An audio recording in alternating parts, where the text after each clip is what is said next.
የአቡነ ገብርኤልን ትምህርት በተመለከተ ዛሬ ቋሚ ሲኖዶሱ ስብሰባ ይዞ ነበር እና ውሳኔ ለማስተላለፍ ለዛሬ ሳምንት ማለትም ለሚያዝያ 22 እንግዲህ ቀጠሮ ይዟል። እስከዛ ድረስ እኛ እንግዲህ ሃሽታግ አትደንግጡ ኢየሱስ ብቸኛ ቤዛ ነው የሚለውን ቻሌንጅ እናስቀጥላለን። ለአቡነ ገብርኤል ደግሞ ጸሎታችንን ማድረግ እንዳትረሱ፣ ምክንያቱም ይቅርታ እንዳይጠይቁ እንዳያስተባብሉ በዚህ እውነት ጸንቶ እስከ መጨረሻ ድረስ እንዲታገሉ ጌታ መንፈስ ቅዱስ ያግዞት ማለት ፈልጋለሁ። ጸጋ ይብዛላችሁ።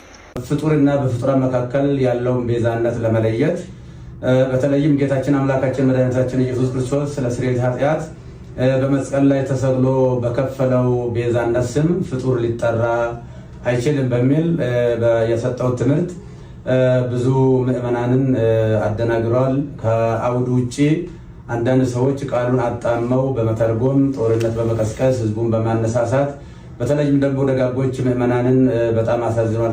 ከእመቤታችን ከቅድስት ድንግል ማርያም ጋራ እንዴት የፍጡር ቤዛ የለም ይባላል?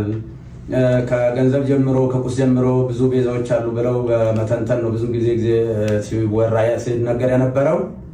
እኔ በሰዓቱ ስለ ቁስ ቤዛ፣ ስለ እንስሳ ቤዛ፣ ስለ ሰው ቤዛ ብዙ መናገር አላስፈለገኝም። ዋናው በመስቀል ላይ ተሰቅሎ ስለሱ ብቻ ነበር በሰፊ መናገር የነበረብኝና ምንም ቤታችን ቤዛ ዓለም ብትባልም የጌታችን የአምላካችን ኢየሱስ ክርስቶስን ቤዛነት አይተካም የሚል ቃል በብዙ ሰው ብዙዎቹን ግራ ጋብቶ እንደነበር አስታውሳለሁ።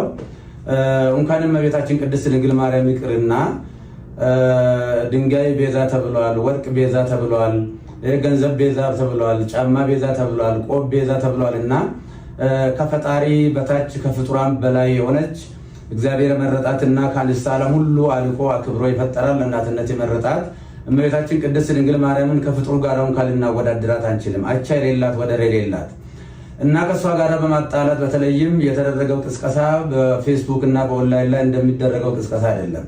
አንደኛ የኔ አስተዳደግም አኗኗርም በአጠቃላይ ህይወትም ከደብረ ሊባኖስ የወጣ ነው። እኔ የተክለ ሃይማኖት ልጅ ነኝ እና በዚህ ደረጃ ነገሮችን በጣም አግሎ ብዙ ምዕመናንን አስቀይሟልና እኔ ከትምህርት ቤት ጀምሮ በእመቤታችን በቅድስት ድንግል ማርያም በእንተ ስማ ለማርያም እያልን ድርቆሽ እየለመንን ኮሾሮ እየለመንን ቁራሽ እየለመንን ስሟን እንጀራ በልተንበታል ለብሰንበታል እና ቤዛዊተ ዓለም ብለን በሰዓታቱ በሌላው መጻሕፍት በቅዳሴዋ በውዳሴዋ እየጻፍን እየተረጎምን እያስተማርን እንገኛለን።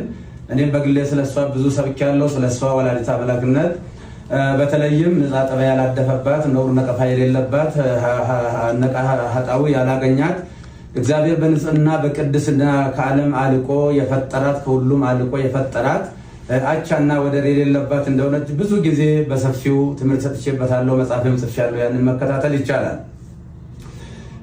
እኛ ብቻ ሳንሆን መልአኩ ቅዱስ ገብርኤልም ቡሩክት አንቲ እማንስት ወቡሩክ ፍሬ ከርሥኪ አንቺ ከሴቶች ሁሉ የተለየሽ ነሽ ብሎ ያደነቃትና ያመሰገናት ፈጣሪ ለእናትነት የመረጣት እናት ስለሆነች እንኳንስ እሷን ይቅርና ማንንም በክርስትና ለመናቅ አይቻልም። እኔ የወለደችኝ ውድ እናትን በእጅጉ የሚወዳት የማከብራት ነኝና እናትን የማከብር የፈጣሪውን እናት በምንም አይነት ተአምር ዝቅ አድርጌ የማይበት ምንም አንዳች ሁኔታ የለው።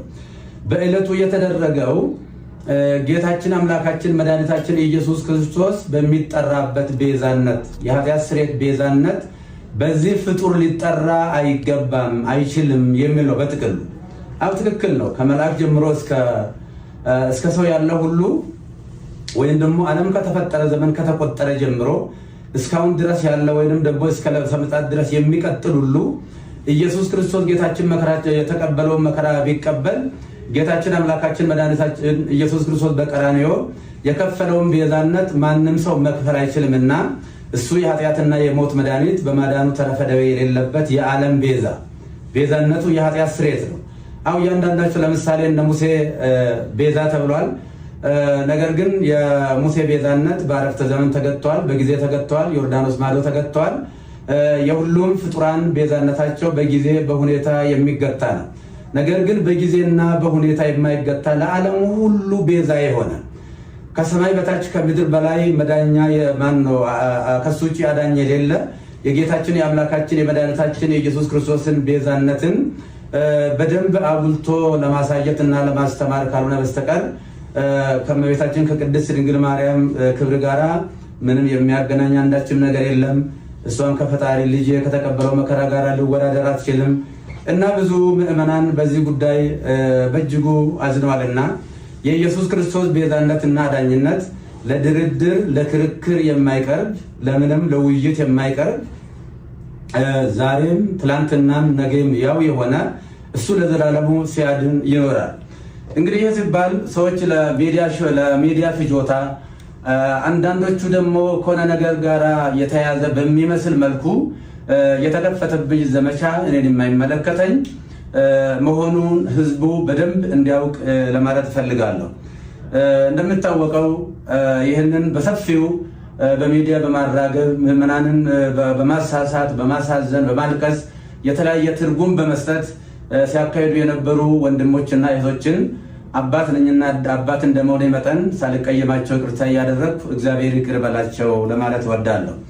በተረፈ ግን በፍጹም የዋህነትና በፍጹም ቅንነት ያዘኑ የተከዙ በዚህ ጉዳይ ላይ እንዴት ያሉ የዋሃንና ንጹሃን ቅዱሳን ምዕመናንን ከልብ ይቅርታ ጠይቃለሁ።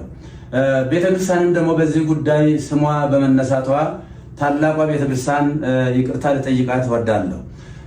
ለሁላ በደንብ ግልጽ መሆን የሚያስፈልገው የእመቤታችን ቅድስት ድንግል ማርያም ንጽሕና ቅድስና